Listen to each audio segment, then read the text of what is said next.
चरखी दादरी कुरुक्षेत्र के पिपली में लाठीचार्ज के दौरान घायल हुए किसानों को दादरी की सामाजिक संस्था मनीषा सांगवान फाउंडेशन द्वारा सम्मानित किया गया। मनीषा सांगवान फाउंडेशन चेयरपर्सन मनीषा सांगवान व अन्य सदस्यों ने लाठीचार्ज के दौरान घायल किसानों को उनके गांव में पहुंचकर आर्थिक सहायता प्रदान की। इसके अलावा उड़ाना गांव के राजपाल को किसान गौरव अवार्ड से सम्मानित किया।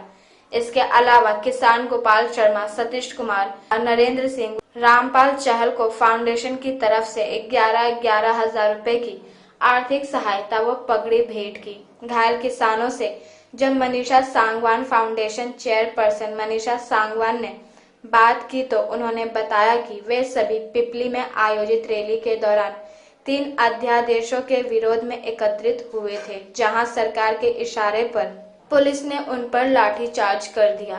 मनीषा सांगवान फाउंडेशन चेयरपर्सन मनीषा सांगवान ने कहा कि सांझी सरकार ने बेकसूर किसानों पर लाठी बरसाकर ब्रिटिश काल की याद को ताजा कर दिया, लेकिन मौजूदा सरकार ने दमनकारी नीति अपनाते हुए लाठी के जोर से किसानों की आवाज को दबाने का घृणित काम किया है। मनीषा सांगवान ने मौजूदा सरकार में सत्तासीन डिप्टी सीएम लाठीचार्ज करवाते हैं और उनका छोटा भाई कहता है कि लाठीचार्ज की जांच की जाए, जबकि बड़ा भाई लाठीचार्ज करवा रहा है। इस घटना के बाद डिप्टी सीएम को नैतिकता के आधार पर अपने पद से त्याग पत्र दे देना चाहिए।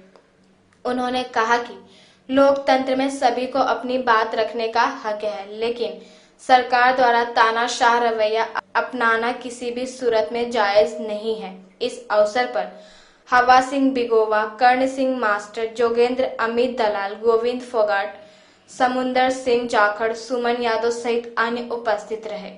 पेश है हरियाणा से उमेश सत्त साहेब की खास रिपोर्ट। देखिए, बहुत ही शर्म की बात है जिस तरह से सरकार बर्ताव कर रही है हमारे प्रदेश के किसानों के साथ, और किसान केवल अपने हक की लड़ाई लड़ रहे हैं। इसमें कोई बुरी बात नहीं, ये एक प्रजातंत्र है। जिस तरह से किसानों के साथ बर्ताव किया गया, मुझे अंग्रेजों के टाइम की याद आ रही है, जैसे छोटी छोटी बातों पर लाठीचार्ज हो जाया करती लोगों पर। तो ये बहुत ही दुर्भाग्यपूर्ण बात है कि ऐसे नेता जो अपने आप को किसान हितैषी बताते हैं, वो ही अपने लोगों पर लाठीचार्ज करवा रहे हैं। और मैं सभी किसानों से कहना चाहूंगी, इस लड़ाई में वो अकेले नहीं है, पूरे देश की जनता उनके साथ है। इसको लेकर मैं तो यही कहना चाहूंगी कि सभी किसानों को एकजुट रहना है। सरकार ये कोशिश करेगी कि किसानों को बांटे धर्म के नाम पर, जाति के नाम पर इस बार हम सब संगठित होकर किसान सरकार को मुंह तोड़ जवाब देंगे।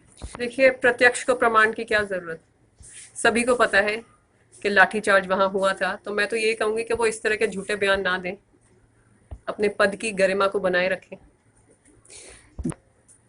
मुझे तो समझ नहीं आता, भाई लाठीचार्ज करवा रहा है, बड़ा भाई लाठीचार्ज करवा रहा है, छोटा भाई कह रहा है हम किसानों के साथ हैं। तो मुझे तो इनकी जो राजनीति है वो समझ ही नहीं आई। देखिए, नैतिकता के तौर पर तो उनको दे देना चाहिए, जैसे हरसिमरत कौर जी ने दिया। वो तो कैबिनेट मिनिस्टर थी, जब उन्होंने 1 मिनट में इस्तीफा दे दिया तो ये क्यों हिचकिचा रहे हैं? अगर ये अपने आप को किसानों का नेता मानते हैं तो अब तक इनको दे देना चाहिए था इस्तीफा। देखिए, उनके इस तरह की व्यवहार की वजह से ही जनता ने पिछले चुनाव में उनको मुंह तोड़ जवाब दिया था। तो मैं तो उनको ये कहूंगी कि अभी भी ज्यादा देर नहीं हुई है, वो सुधर जाए, यही कहा जा सकता है उनको। कांग्रेस जीतेगी वहां पे 100%, इसमें कोई दो राय नहीं है।